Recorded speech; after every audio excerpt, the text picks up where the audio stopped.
촉촉한 탄성, 차가운 이성, 정확한 분석이 함께합니다. 뜨거움과 따뜻함이 함께하는 시간. 신일의 출발 새 아침. 신일의 출발 새 아침. 오늘 3부에서는 이재정 경기도 교육감 전화 연결해서 지금 현재 이른바 자사고 문제에 관한 입장 들어보겠습니다. 자, 교통 소식 듣고 3부 순서 시작하죠.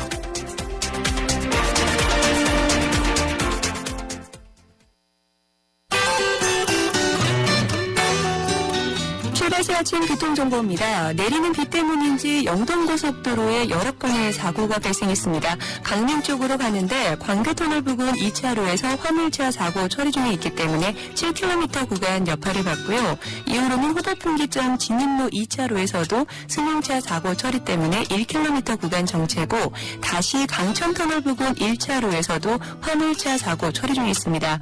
중부고속도로 남이 쪽으로는 중부 2터널 부근 2차로에서 고장난 버스 처리 작업을 하고 있는데요. 뒤쪽으로 2km 구간 정체는 감안하셔야겠고요. 서해안고속도로 서울 쪽으로는 서평택 부근 3차로와 갓길에서 화물차 사고 처리 작업을 하고 있는데 다행히 밀리지는 않지만 차로 변경에 주의하시기 바랍니다. 서울 시내의 자동차 전용도로 마치 월요일 출근길처럼 정체가 심한 편이고요. 강북과 강남을 오고 가는데도 동호로의 경우는 약수고가차도 철거 공사 관계로 금호터널에서 약수역 쪽으로 밀리고 한남대교는 남단에서 북단을 지나 한남호거리부터 북한간 삼거리 쪽으로 시속 20-30km 미만입니다. 출발새 아침 교통정보였습니다.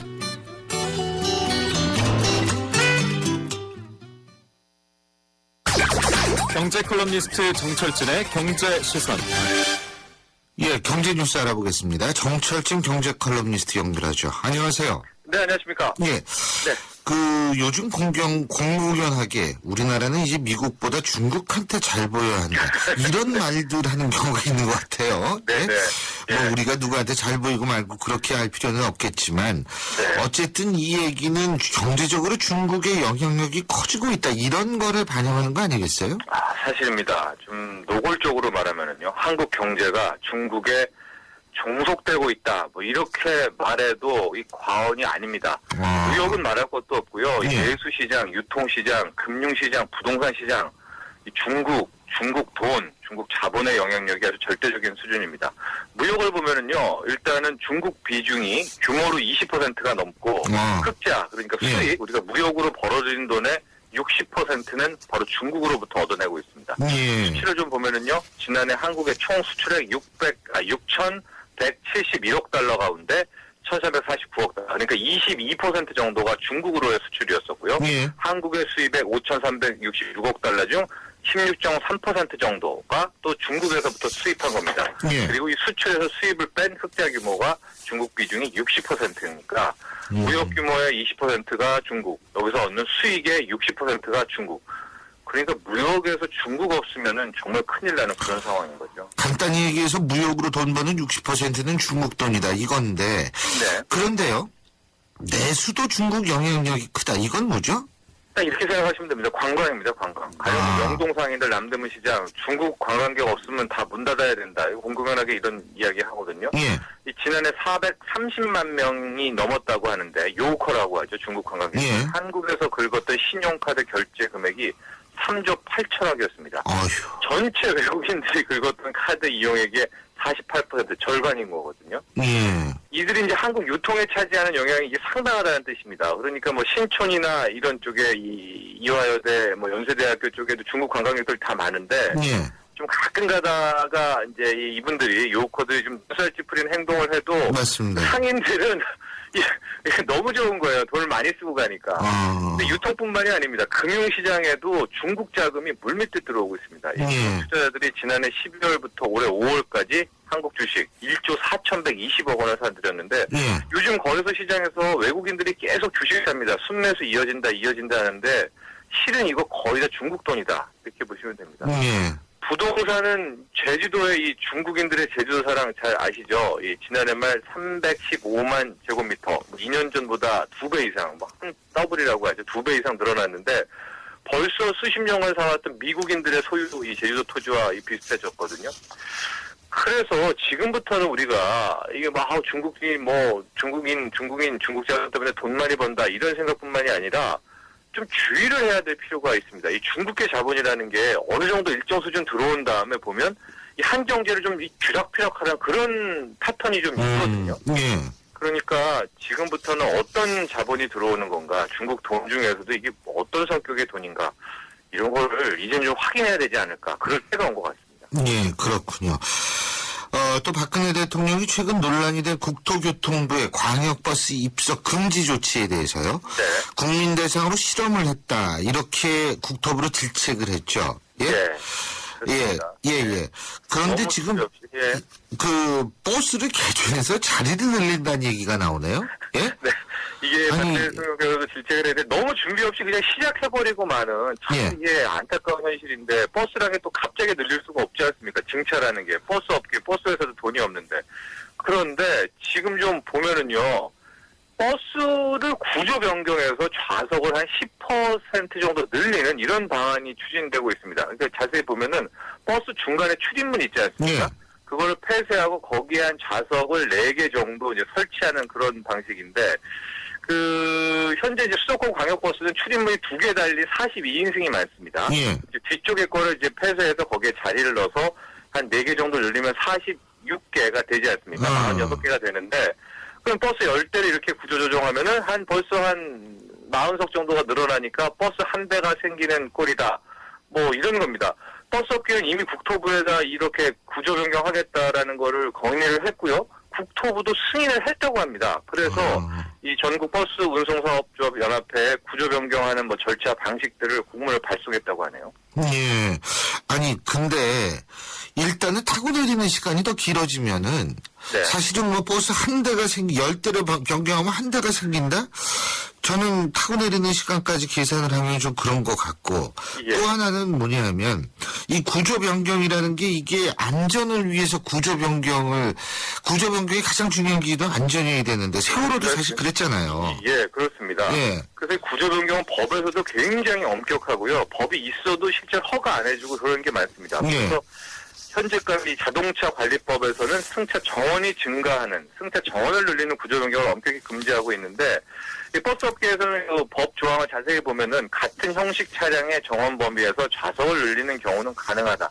이게 어려운 얘기인데 뭐냐면은 개조하려는 쪽에 유리창 규격이 기존의 비상구 기준과 이게 딱 맞게 떨어지면은 이게 어떤 뭐 큰 법규에 어긋나는 건 아니다. 그래서 중간 승강구를 폐쇄하고 이거를 좌석 4개 늘려도 법에는 저촉되지 않는다라고 이제 한 거고, 이게 허락을 받은 것 같습니다. 그리고 구조 변경에는 한 200만 원 정도 들어서 이게 그리 어렵지 않은데, 과연 이게 진짜 엄발의 오줌 누기 아닌가. 왜냐면 문제는 뭐 이렇게 승객 많이 태운다고 되는 게 아니지 않습니까? 그렇죠. 체계적인 시스템적인 변화가 있어야 입석 금지가 될 텐데, 어쨌든 이제 좀 이렇게 승객 늘린 차 많이 보게 될 것 같습니다. 예. 그리고 세금을 카드로 납부할 수 있다. 이런 소식도 있나요? 그렇습니다. 이 앞으로 소득, 법인세 등 모든 세금, 이제 국세입니다. 실은 이제 전액 신용카드나 직불카드로 낼 수 있게 하는 방안이 추진되고 있습니다. 기획재정부 쪽에서도 입장 발표하고 확인을 했고요. 전체 세금은 아니고 국세 쪽 부분에 대해서 먼저 실시를 할 것 같습니다. 현재 법규를 보면은요, 카드로 이 국세를 납부할 수 있는 최대 한도가 1,000만 원입니다. 그러니까 1,000만 원까지는 카드를 긁고 나머지는 캐시, 현금으로 내야 되는데, 이 자영업자 같은 경우에는 뭐 현금이 많기도 하지만 부족할 때가 많지 않습니까? 그래서 이제 1,000만 원 넘는 돈을 세금 내려고 또 대출을 받고 그러는데, 이제 이번에 방식으로 해서 국세에서 전액을 다 카드로 세금 납부가 하게 되면 카드의 장점, 최장 한 달 정도를 미리 이제 좀 버는 거 아닙니까? 결제가 한 달 뒤에 돌아오니까. 그래서 한 달 정도 자금에 여유가 생길 수 있다. 뭐 이런 장점이 있다. 이렇게 파악할 수 있겠습니다. 예, 잘 알겠습니다. 오늘 소식 고맙습니다. 예, 감사합니다. 예, 지금까지 정철진 경제 컬럼니스트였습니다. 출발 새 아침은 청취자들의 참여를 기다립니다. 짧은 문자 50원, 긴 문자 100원의 문자 서비스, 혹은 트위터 YTN 알스타트로 함께해주세요. 참여하신 분들 중 몇 분을 선정해 준비한 선물을 보내드립니다.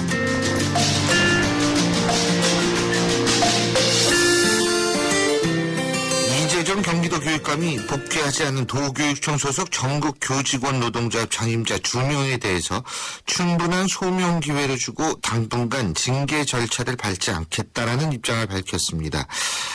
그리고 역시 경기도 역시도 이른바 자율형 사립고 문제가 남아있고요. 이런 여러 가지 문제에 대한 입장 직접 들어보겠습니다. 이재정 경기도 교육감 전화 연결돼 있습니다. 이 교육감님 안녕하세요. 안녕하세요. 오랜만입니다. 예.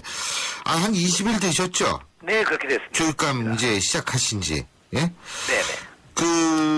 물론 이제 대학에도 계셨으니까 뭐 교육계하고 인연이 없으셨던 분은 아니니까. 근데 교육감으로서 일선 교육 현장을 직접 보시니까 어떤 생각이 드세요? 정말 학생들과 같이 이렇게 호흡하고 만나고 이야기하고 하는 것이 너무 즐겁습니다. 대학생하고 또 다른가요? 네, 정말 현장에 오니까요. 생기도 있고 아이들의 희망을 보고 미래를 꿈꾸는 것 같아서 더 좋습니다. 그렇군요. 네. 근데 일단은 취임을 하시자마자 정교육 문제가 불거졌는데, 네? 지금 이제 법의 노조 결정에 따른 교육부하고 정교조의 갈등이요. 이것도 진행 중이고. 우선 정교조 법의 노조 결정에 대해서는 이 교육감께서 어떻게 생각하십니까? 저는 우선 유감스럽습니다. 15년간 어떻든 교육계에서 교원 노조로 활동해온 교원 단체인데 이것은 어떻든 법의 노조로 결정된 것은 유감스러운 일이고요. 다만 이 문제를 가지고 이 전교조가 또 여러 가지 활동도 해오고 했습니다만 이번에 이제 재판 결과 역시 법의 노조로서의 의무를 지켜야 한다 이런 판단도 나오지 않았습니까? 예. 네, 어떻든 간에 전교조의 이 법의 노조는 참 유감스러운 일이고요. 그동안 전교조가 해온 여러 가지 상황을 보면 전교조는 이제 뒤를 한번 돌이켜보면서 전교조 정신이 무엇이었는가, 어떻게, 무엇 때문에 이렇게 됐는가 하는 것도 또 성찰할 계기도 되지 않았나 이렇게 생각도 해봅니다. 예. 지금 의무를 지켜야 한다 이런 말씀을 해주셨는데요. 지금 교육부가 전교조 미복귀 전임자 31명에 대해서 징계위원회를 열고서 직권면직하도록 시도교육감한테 요구를 했었는데 지금 일단 이 요구는 거부하시는 거죠? 그죠? 저는 선생님들에 대한 어떤 면직 조치라고 하는 건 정말 신중히 해야 된다고 생각해요. 예. 특히 교육부나 우리 교육청의 입장에서 본다고 하면 이런 문제가 물론 휴직 사유가 소멸됐으니까 복귀하지 않으면 직권 면직해야 된다. 이런 아주 원칙적인 얘기에 대해서는 좀 공감을 하고요. 이런 법률에 대한 정해진 것들을 일단 사법부 판단이 이루어졌으니까 지켜야 한다는 건 사실이지만 그러나 복귀하지 않은 사람들에 대해서 왜 복귀를 하지 않았는지 또 복귀할 계획은 있는 것인지 이런 것들을 좀 물어보고 어떻든 간에 다시 한번 생각해 봐야 되지 않을까 이렇게 판단을 합니다. 그러니까 물론 법을 지켜야 되지만은 일단 소명의 기회는 줘야 한다. 그죠? 그렇습니다. 네네. 그리고 이런 것들이 다 학교 현장의 어떤 혼란과 학교 현장에 어려움을 주거나 혼선을 초래하면 안 된다고 생각하고요. 예. 그런 의미에서 이런 문제들을 학교도 좀 더 생각하고 학부모도 생각하고 사회도 한번 돌이켜보고 예. 선생님들도 좀 소명할 기회를 드려서 신중히 하는 것이 옳다고 그렇게 판단한 것이죠. 그렇군요. 그리고 이거는 이제 전교조 문제는 아닌데요. 초중고등학교 등교 시간에 관한 문제인데 네네. 이게 9시로 늦출 방안이다. 물론 이제 학생들은 좋겠죠. 네. 9시 늦출 그러니까 다음 학기부터 어떻게 실시가 되는 거예요? 저는 다음 학기부터 실시하고자 원하는 거죠. 근데 몇 시에 시작하느냐, 몇 시에 끝나느냐 하는 것은 교장에게 주어진 하나의 권한이거든요. 제가 무슨 9시 시작해라 이렇게 해도 그렇게 강제할 일은 아니고요. 예. 다만 저는 정말 아이들에게 행복한 아침 그리고 가정에게 부모와 아이가 함께 앉아서 밥 먹고 이야기할 수 있는 유일한 시간이 아침 시간입니다. 예. 그래서 아침에 좀 행복한 가정. 아침이 있는 삶이네. 네, 그런 걸 좀 만들어주고 싶은 거죠. 예. 네, 그래서 아이들도 좀 같이 밥 먹고 좀 여유 있게 학교에 등교해서 9시에 나오고 했으면 좋겠다는 생각이고요. 또 이렇게 못하는 가정들이 있지 않겠습니까? 글쎄요. 그렇죠? 예. 네, 부모님이 일찍 출근하신다든가 해서 아침을 일찍 나와야 되는 학생들에 대해서는 저는 학교 도서관을 연다든가 음악실 같은 걸 만들어서 준다든가 아이들이 운동장에서 운동을 한다든가 할 수 있는 그런 환경을 만들어 주고요. 충분히 그런 데 대한 대책도 또 준비를 하고자 합니다. 예. 근데 이제 사실 그 워킹맘이라고 그러잖아요. 네네. 일하시는 어머니들 같은 경우에는, 지금처럼 좀 학교가 빨리 시작하는 게 훨씬 더 좋다라고 생각을 하실 수밖에 없는 거 아니겠어요? 근데 이 학교는요, 아이 중심으로 생각을 시작해야 돼요. 그 학생이 정말 행복해질 수 있는 길이 뭔가, 공부에 정말 전념할 수 있는 환경이 뭘까, 이런 것을 먼저 생각해 보면, 우리가 이런저런 어려움을 다 극복해 나갈 수 있는 길이 만들어지거든요. 네. 그리고 또 한 가지는 뭐냐면, 지금 교사들이 학생 생활지도에 한 방법으로 자율적으로 시행한다고 하는 벌점제 있지 않습니까? 네네네.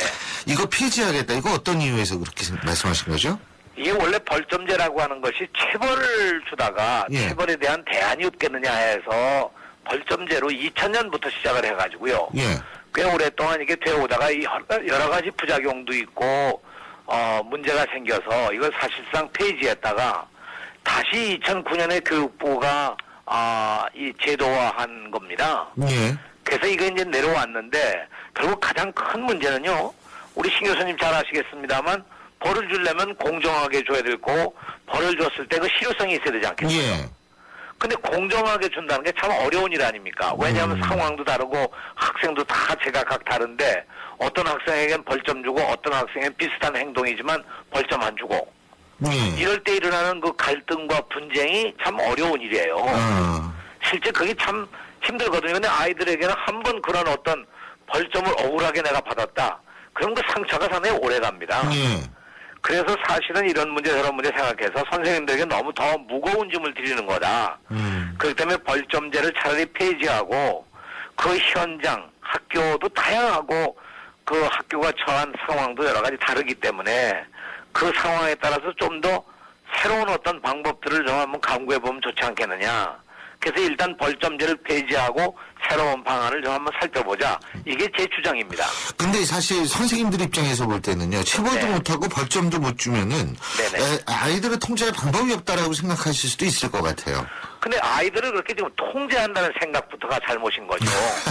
사실 아이들은 통제나 압제의 대상이 아니지 않습니까? 그래서 어떻게 우리가 교육적으로 이 아이들을 잘 만들어 갈까? 그래서 여기 와서 이제 학교 현장을 가보니까요. 선생님들이 이런 말씀하세요. 아침에 등교하는 학생들에게 따뜻하게 맞아주고 손잡아주고 하이파이브 한번 해주는 것이 학교 안에 학교 폭력이 없어진다는 거죠. 그래서 저는 이 학교에서 선생님의 그 따뜻한 어떤 사랑, 선생님의 그 아주 정다운 그 한마디 이야기, 이름도 기억해서 한번 불러주는 것, 이런 것이 우리 학생들에게는 상당히 감동을 주고 이것이 학생들을 변화시킬 수 있는 힘이 아니겠느냐. 저는 그 매를 드는 거라든가 이런 거를 대체할 수 있는 좀 더 강력한 것이 결국 칭찬해주고 격려해주고 배려해주고 쓰다듬어주는 것, 이런 것이라고 저는 판단합니다. 대학생도 그렇거든요. 맞아요. 네. 사실 이 교수가 이름 기억해주고 이러는 거에 대해서 굉장히 좌우가 많이 됩니다. 그렇습니다. 그리고 또 한 가지는 지금 서울 같은 경우에는 자유정사했고 자사고 이 축소 폐지 방안 놓고서 상당히 갈등이 심한데 지금 제 기억으로는 인가가 하나 취소됐던가요? 경기도에서는요? 취소된 것이 아니고 이제 저희가 전환된 거죠, 일방적으로. 4년마다 재지정을 하기 위한 실사를 하는데 그 실사의 평점에서 일정한 정도 기준이 안 되면 이 재지정을 하지 못하겠다 이렇게 결정을 하는데 저희가 이제 22일 날 교육부에 이것을 정식으로 보고를 했습니다. 29일 날 이제 청문회가 있을 예정이고요. 그리고 이제 이것이 교육부의 결정 여하에 따라서 결정이 납니다. 이 자사고의 그 재지정 취소라고 하는 것은 교육부의 최종적인 결정이 이제 남아있는 거죠. 이건 뭐라고 얘기할 수는 없습니다만, 본래 이제 우리 신 교수님 아시겠습니다만 자사고라는 것이 전국에 한 49개 됩니다. 이것이 만들어진 것이, 이명박 대통령 때 당시에 소위 학교의 다양화를 가져오자 이런 거였거든요. 얘네는 분야가 많고 특화된 인재를 양성할 필요도 있고, 그래서 교육과정이나 학교 운영에 좀 자율성을 주자. 그래서 교육의 다양성을 추구하자 뭐 이런 면으로 이제 이 자사고가 만들어지기 시작했는데 예. 문제는 자사고가 이 원칙대로 가지를 못하고 오히려 고등학교 선발 과정에서 뭔가 더 좋은 학생을 뽑겠다고 뭐 일종의 시험 비슷한 것도 보고 그러다 보니까 예. 중학교 학생들이 이제 입시에 또 시달리기 시작한 겁니다. 그리고 이것이 정말 학생들의 그 다양한 어떤 그 인재를 양성하기보다 좋은 대학에 더 많이 보내겠다. 뭐 소위 명성 있는 대학에 많이 보내겠다. 이런 욕심으로 사실 이것이 일종의 입시 학원 비슷하게 변화가는 잘못된 경향이 있어서 네. 저희가 우려를 해온 것이죠. 학교의 다양성에 왜 우리가 막겠습니까? 정말 학생들을 정말 이런 다양한 시대에 다양한 인재를 양성한다는 건 우리 책임이죠. 네. 그래서 이런 일들을 제대로 하고 있느냐 못하느냐 이런 것을 재지정 과정에 평가를 해서 이것은 뭐 원칙에 어긋난다. 이러면 어떤 그 조치를 취하는데 저는 누가 평가위원인지도 모릅니다. 다음에 평점이 나온 결과를 보고 교육감으로서 교육부에 이제 제안을 한 것이죠. 네. 인가 그 취소가 재지정 취소 제가 이제 네네. 정정을 하겠는데 재지정 취소 근데 다른 자사고 입장에서 볼 때에는 사실 이런 재지정 취소라는 것이 좀 기분이 안 좋을 거 아니에요. 예? 그렇게 쓰면 경기도는 뭐 학교가 2개밖에 없어요. 그렇습니다. 네, 이제 이번 지정을 이제 재지정을 하지 않겠다. 지정을 취소하게 되면, 재지정을 취소하게 되면 이제 이 학교는 일반 학교로 되는 거고요. 예. 일반 학교로 가서 한층 더 뭐 교육청으로서도 좀 더 관심을 가지고 좋은 일반 학교가 될 수 있도록 뭐 관심도 쓰고 그렇게 해야 될 것이고요. 근데 학부모들은 반발할 거 아닙니까? 그리고 이제 문제는 현재 재학하고 있는 학생들이죠. 예. 그 재학하고 있는 학생들에게는 전혀 이런 어떤 그 문제가 생기지 않도록 학교 현장에 어떤 혼란이 없도록 지금 자사고의 그 분위기 그대로 갈 수 있도록 지금 1, 2, 3학년 학생들에게는 보장을 할 겁니다. 예. 네네네. 근데 사실 서울 같은 경우는 뭐 서울형 혁신학교 뭐 이런 식으로 하는 얘기가 나오고 있는 것 같은데요. 예? 경기도도 그런 생각을 갖고 계십니까? 저희는 뭐 경기형이나 이렇게 특성화하는 게 아니고 사실은 우리가 혁신학교라고 얘기할 때 혁신학교는 그 정말 밑바닥에서부터 예. 위에서 무슨 지침이나 뭐 정책이나 어떤 뭐 통제나 뭐 이런 것이 아니고 밑에 선생님들이 자발적인 열정을 가지고 뭔가 새롭게 한번 해보자고 해서 일어난 운동이 혁신학교거든요. 예. 그래서 우리는 그 혁신학교라고 하는 것은 각 지역에서 정말 그 경기도 얼마나 넓습니까? 각 지역의 특성과 환경과 여러 가지 그 학교의 규모나 전통 이런 거에 따라서 거기에 맞는 적절한 수준의 예. 하나의 새로운 교육 방법, 교육 문화, 학교 문화를 만들어 가자는 거죠. 네. 알겠습니다. 오늘 17개 전국 시도교육단 감들이 모여서 첫 임시총회 가진다고 그러죠? 그렇습니다. 네네. 예. 여기서 뭐 신임 회장도 선출한다고 그러는데. 그렇습니다. 이재정 교육감께서 유력 후보라고 들었습니다. 전 전혀 모르는 일이고요. 저는 지금 그거 다 모르시나요? 회장을 누굴 뽑냐는 건 전 중요하지 않다고 생각해요. 예. 다만 지난번 이제 지방선거에서 교육감을 선출하면서 보였던 국민들의 뜻, 정말 국민들의 뜻이 뭐냐, 이 시대에 교육을 어떻게 변화시키고 교육을 어떻게 만들어가야 하느냐는 아주 준엄한 국민들의 어떤 결정과 그 의사표시를 우리가 겸허하게 듣고 어떻게 이행해갈 수 있도록 뜻을 모아가느냐 하는 것이 더 이번 과제가 되겠죠. 네. 궁극적으로 경기도 교육감으로서 경기도 교육은 어떤 방향으로 어떻게 진행돼야 된다고 보십니까? 저는 지난번 그 세월호 사태에서 주어진 이 아주 엄청난 이 문제, 이제 내일이면 100일입니다. 예. 100일을 기념하기 위해서 여러 가지 행사도 있습니다만 내일 저녁에 이제 서울에서 큰 행사도 준비되고 있는 것 같은데요. 정말 우리가 이 희생을 잊지 말아야 되고 예. 이 학생들의 억울한 죽음에 대해서 정말 진실을 밝히고 우리가 해야 할 어떤 책임을 다하는 것, 그것이 우선 제일 중요한 일인데요. 경기교육은 이걸 바탕으로 해서 정말 학생 한 명 한 명의 소중한 그 꿈을 이루어지기 위한 학생 중심의 교육으로 정말 돌아가야 된다. 저는 그렇게 생각을 합니다. 근데 사실은 입시라는 현실이 있는 이상은 그게 참 힘든 거는 솔직한 게 사실 아니겠어요? 자사고 문제만 하더라도 사실 좋은 대학을 보내야만 보내면 훨씬 좋다라는 부모님들이 생각할 수밖에 없는 사회적 환경. 이 사회적 환경은 그대로 둔 상태에서 학교만 바꾼다? 이게 좀 어려운 일 아닌가요?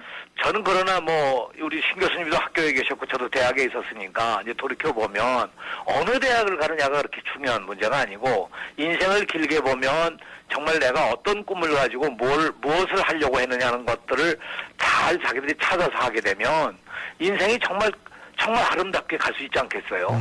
우리가 학부모가 갖고 있는 어떤 기준, 과거 세대들이 갖고 있던 어떤 이 사회적으로 명성을 얻고 좀 더 출세하고 하는 그런 것이 아니라 정말 이 사회를 아름답고 멋지고 가치 있게 사는 그런 삶의 길을 우리가 강조한다고 하면 어느 대학을 가느냐 그게 중요한 문제 아니고 심지어 대학을 가느냐 안 가느냐도 그렇게 썩 중요한 문제가 아닌데 이런 이제 인식을 어떻게 우리 사회가 공유할 수 있겠느냐는 것이 하나의 숙제죠.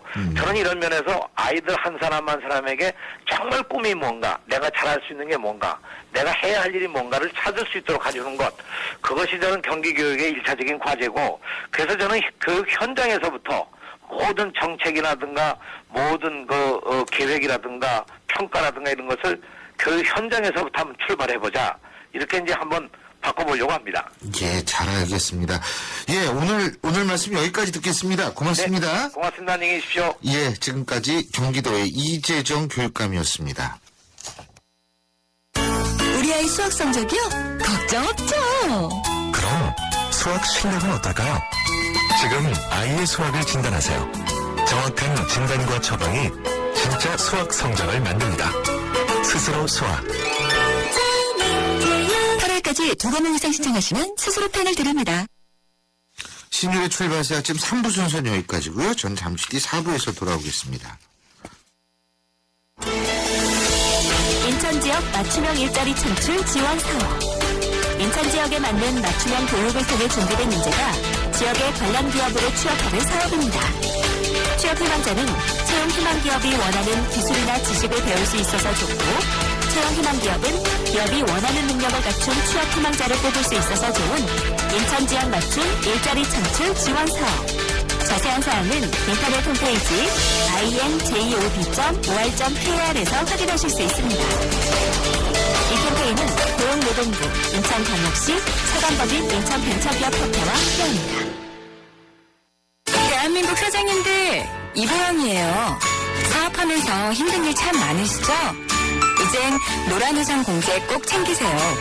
갑작스레 소나기가 와도 우산 하나 챙겨놓으면 걱정 없잖아요. 소득 공제는 물론 복리 이자에 목돈 마련 저축도 되고 법으로도 보호되니까 노란우산 공제 하나면 마음이 든든. 50인 미만 소기업, 10인 미만 소상공인 사장님이라면 누구나 가입하실 수 있대요. 창업할 때 가장 먼저, 사업할 때 가장 가까이. 참 든든한 동행, 노란우산 공제. 이 캠페인은 중소기업 중앙회와 함께합니다.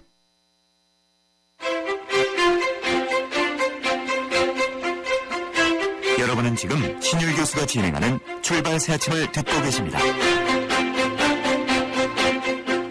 신율의 출발세 아침 4부 순서 광고 듣고 시작합니다.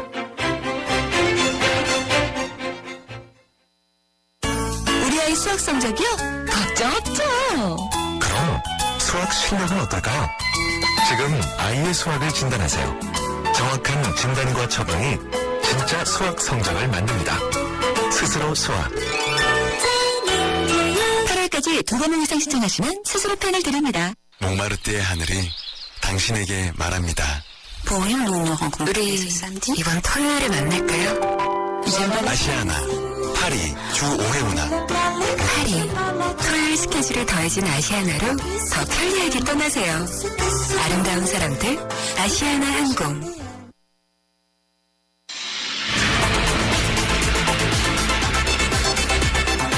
빅데이터로 뉴스를 읽는다. 빅데이터인 뉴스. 예, 빅데이터인 뉴스 오늘도 스토리닷의 유승찬 대표 나와 계십니다. 안녕하세요. 네, 안녕하세요. 예. 뭐 SNS 이거 당연히 유병헌 아닙니까?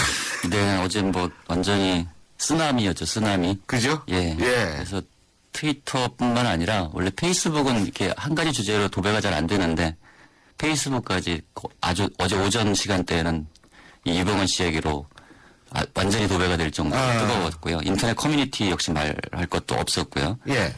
그래서 뭐 영화보다도 영화적이고 뭐 미스터리 미국 드라마를 보는 것 같다. 그래서 미드 얘기도 좀 많이 나왔고요.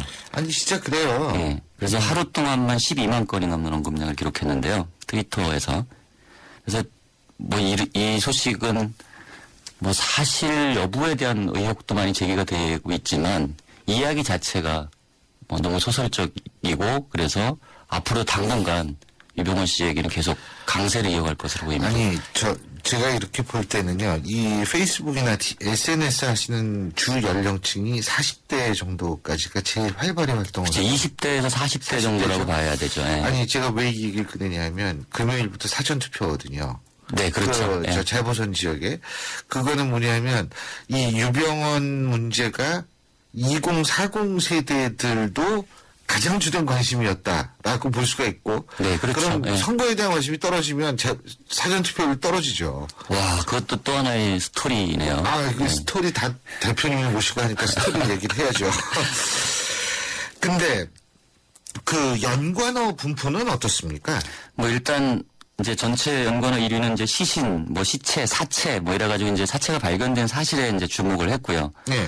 근데 이제 2위가 특이하게도 민영화였습니다.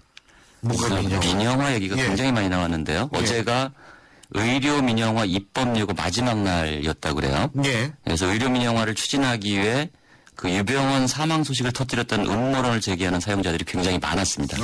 예. 그래서 어제 하루 그 유병헌 키워드가 들어있는 문서 가운데 가장 많은 리트윗을 기록한 것도 그 민영화와 관련된 내용이었는데요. 예. 약 3,500회의 리트윗을 기록한 한 사용자의 트윗 내용은 유병헌으로 돌려막기 하고 있는데 오늘은 의료 민영화 입법 예고 마지막 날입니다. 서울대병원 노조가 총파업에 돌입했습니다. 의료 민영화가 발효되면 더 이상 되돌릴 수가 없습니다. 뭐 의료 민영화를 막아야 합니다라는 내용이었는데요. 아무튼 그런 음모론들이 이제 어제 계속 나왔습니다. 그리고 군 사이버 그 사령부의 수사 결과도 발표되지 않았습니까 어제? 뭐 이거 관련된 얘기들도 굉장히 많이 나왔고요. 예. 그리고 전체 연관을 계속 살펴보면 뭐 경찰, 순천, 죽다, 그다음에 정부, 검찰, 수사 등이 상위권에 올랐는데요. 정부와 사법기관의 어떤 무능한 수사를 비난하는 내용이 굉장히 많이 올라왔습니다. 예. 그리고 또 박영선 원내대표를 비롯한 야당 의원들이 이 이병헌 씨의 죽음을 철저히 수사하기 위해서라도 그 세월호 특별법에 명실상부한 수사권이 주어져야 된다. 이런 주장을 폈는데요. 이것도 많이 퍼져나갔습니다. 지금 이렇게 보면은 사실은 유병헌 이 시신 이게 유병헌께 거의 맞다라는 거는 사실인 것 같은데 이거를 둘러싸고도 끊임없는 의혹이 나타나고 예? 네. 그리고 뭐 예를 들면은 여러 가지 부분에서의 이 의혹이 많은 것 같아요. 네, 그렇죠. 그 공부적 연관에는. 네, 뭐 이제 안 보셔도 다 아시는 것 같아요. 이제는 SNS 여론 흐름을 이제 다 체크를 하시는 것 같은데. 제 자신을 모르는데요. 1위가 참사였고요. 긍부적 연관을. 예. 2위는 시끄럽다였습니다. 그래서 유병헌으로 시끄러운 틈을 타서 뭐 의료 민영화법이 통과된다든가 뭐 이런 내용들이 이제 시끄럽다라는 것까지 연관으로 나왔고요. 같은 맥락에서 관심 없다. 그러니까 유병헌이 살았든 죽었든 그게 유병헌이 맞든 틀리든 관심 없고 세월호 특별법이나 제일 잘 만들어라. 뭐 이런 내용들도 이제 많이 올라왔어요. 그러니까 유병헌 이 사망 소식이 무언가를 덮기 위한 거다라는 이제 의혹을 제기하는 사람들이 많았던 건데요. 그 다음부터가 믿지 못하다, 의혹, 의문, 충격, 뭐 책임지다 이런 단어들이 그 심리연관의 상위권에 대거 포진을 했거든요. 예. 그래서 상당히 큰 의혹을 좀 제기하고 있다. 뭐 이렇게 얘기가 되고 있고 또 이 신모 여인이라고 있었죠. 왜? 저기 순천의 숲속에 뭐죠? 그 아무튼 별장에 있었던 같이 있었다고 알려진 영어 잘하는 예, 신모 여인의 증언인이 또 화제가 됐는데요. 유병헌 씨가 경찰이 들이닥치기 전날 누군가를 따라갔다는 내용의 증언이 있었다는 뭐 것도 좀 많이 퍼져나갔고요. 그래서 누군가를 따라간 거냐, 도대체 누구냐 그것이. 누가 말이 진짜인지 모르겠어요. 진짜 전혀 뭐 그래서 아무튼 표창원 씨의 지적처럼 이게 정확하고 분명한 수사로 이 뭔가 팩트를 정확하게 제시하지 않으면 음모론은 계속 확산될 것 같고요. 이번 사망 사건은 수백 가지 음모론의 산파 역할을 할 가능성이 굉장히 높아 보입니다. 그러니까 이게 유병헌 시신 발견이 끝이 아니라 시작이다 이런 얘기죠. 네, 그렇죠. 예. 예. 그리고 뭐 세월호 특별법 논란과 관련해서도 말이 많은 것 같은데 어쨌든 진상규명 아마 이 유병헌 시신 문제에 대한 진상규명 요구도 포함이 되지 않을까. 그렇죠. 예. 은수미 의원이 그런 얘기를 했는데 네네. 그렇게 될 것 같습니다. 자, 그러면 이번 주 인물 순위 알아보죠. 먼저 6위부터 10위까지입니다. 이윤지 아나운서. 이번 주 빅데이터인 뉴스에서 뽑은 뉴스피플 10위부터 6위입니다. 10위는 새로운 인물의 등장인데요. 안철수 대표와 함께 재보선 책임론에 휩싸인 김한길 새정치민주연합 대표가 올랐습니다. 9위는 김무성 새누리당 신임 당대표고요. 이번 주 수수께끼는 8위입니다. 누구일까요? 한번 맞춰보시죠. 7위는 단일화로 새로운 승부수를 띄운 정의당 노회찬 동작을 후보. 6위는 이명박 전 대통령이었습니다. 예, 이거 맞춰보라는 게 이게 참 그래요. 그렇죠. 8위는 맞추기가 굉장히 어렵죠. 왜냐하면 어렵죠. 5위에서 1위도 발표가 안 이거는 아직 됐는데. 때려 맞히는 거예요, 이거는. 그렇죠. 예. 예, 이거 뭐 세월호 특별법 관련 인물. 세월호 특별법 관련 그렇죠. 인물이 뭐 유가족 대표도 있는 거고 예를 들면 그 심재철 의원도 있는 거고. 네. 그죠? 네. 근데 뭐 유가족 대표가 이렇게 순위에 이렇게 이름이 그렇지는 이름 쉽지 않겠죠. 않으니까요. 예. 그래서 뭐 심재철 의원이 당연히 올랐는데요. 그 카톡 때문에 그렇죠. 네네. 예. 예. 뭐 이 심재철 의원이 새누리당 세월호 국정조사특위 위원장 아닙니까? 네. 이 위원장이 세월호 특별법을 반대하는 취지의 카톡을 보내서 물의를 일으켰는데요. 심 의원은 그 정론관 브리핑에서 뭐 카톡을 보낸 게 여론을 수렴하기 위한 거였다. 이렇게 이제 사실은 뭐 이게 깔끔한 해명은 아니지 근데 왜 않습니까? 이런데? 기자들이 심재철 의원의 휴대전화만 클로즈업 해가지고 들여다보는지 모르겠어요. 아, 그런가요? 난 지난번에 그 사진 문제도. 기자들은 예, 아침부터 좀 그런 요즘에 얘기가 그 의원들의 이 스마트폰 클로즈업 하는 게 또 하나의 일이 그런가 봐요. 돼가고 있고요. 예. 그러면서 이제 심재철 의원이 박영선 원내대표를 오히려 비난하고 나서서 파문이 확산되고 있는데요. 예. 심 의원은 새정치연합을 향해 정략적으로 이용하지 말라고 이제 주장을 했고, 야당은 인간에 대한 예의를 지켜라 제발 뭐 이런 이제 반론을 펴기도 했습니다. 예. 그리고 이제 노회찬 후보가 또 화제죠 요즘에. 그렇죠. 네. 역시 이제 이 거침없는 입담이 이제 이번 선거 과정에서도 이제 나오고 있는데요. 예. 가령 유병헌 씨 재산을 이제 환수하려고 하지 않았습니까? 사망이 직전에 그 노회찬 후보가 이제 4대강으로 세금을 낭비한 핵심 관련자들의 재산을 환수하겠다며 이른바 이제 MB의 사람인 나경원 후보를 정조준했죠. 그리고 새정치연합의 이제 야권 단일화를 강력하게 촉구하고 있는데요, 지금. 그래서 심지어 어제는 답변이 나오지 않을 경우 24일 후보직을 사퇴하겠다. 이제 배수진을 치지 않았습니까? 예. 이게 굉장히 빠른 속도로 지금 퍼져나가고 있고요. 그러니까 노회찬 후보 지지자들과 기동민 후보 지지자들 사이에 대충돌이 일어나고 있습니다. 아, 충돌까지 일어나요. 네, 그렇죠. 예, 서로 거의 감정 섞인 이제 발언들도 쏟아져 나오고 있고요. 그러니까 어떤 사람들은 노회찬 후보로 단일화해야 된다.